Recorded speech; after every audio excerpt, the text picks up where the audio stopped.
Hello students, अगर आप भी 9th में आ चुके हैं, 9th में आ चुके हैं या 10th में आ चुके हैं और अभी तक ये सारी चीज़ें आपने याद नहीं किया है, केमिकल नेम और उसका फार्मूला, तो अब ज़रूर याद कर लें, क्योंकि अगर ये सारी चीज़ें आपको नहीं पता रहेंगी तो आगे आपको बहुत प्रॉब्लम हो सकती है। और जब केमिकल से रिलेटेड चीज़ें पढ़ेंगे तो आपके पास बहुत सारी समस्याएं क्रिएट हो सकती हैं। इसलिए ये सारे केमिकल्स और उनके फार्मूलाज आपको याद होना चाहिए। बेसिकली तो आपको ये 7-8 में ही थोड़ा थोड़ा याद कर लेना चाहिए, लेकिन आपने अगर अभी तक नहीं किया है तो अब जरूर कर लें। ठीक है, तो यहाँ हमारे पास कुछ है केमिकल नेम और उसके फार्मूले। जैसे केमिकल नेम में सोडियम है, सोडियम का फार्मूला होता है Na।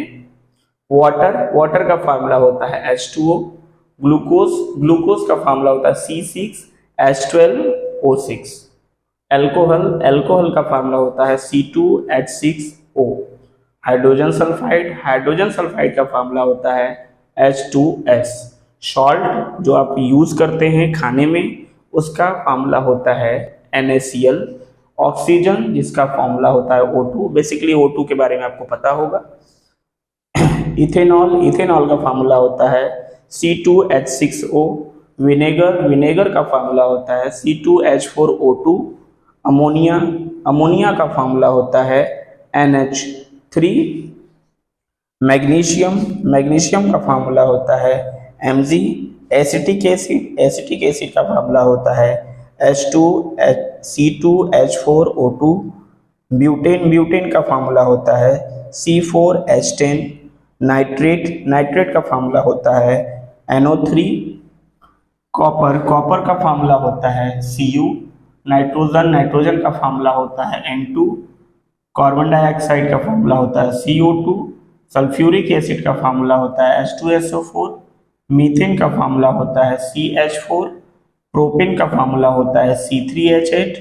बेकिंग सोडा का फार्मूला होता है NaCO3। सोडियम क्लोराइड का NaCl।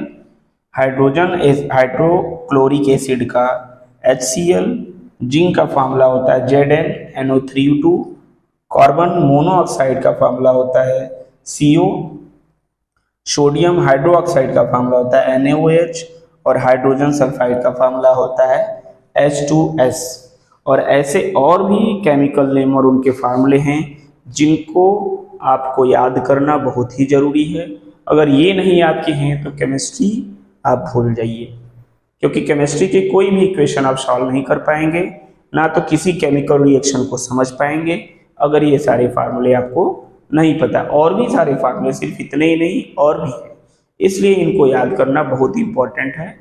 तो भूलिए नहीं, जरूर याद कर लीजिए, चाहे आप यहाँ से याद कर लीजिए, चाहे लिख के याद करिए, चाहे जैसे भी, लेकिन याद कर लीजिए, नहीं तो आपको बहुत बड़ी प्रॉब्लम होने वाली है।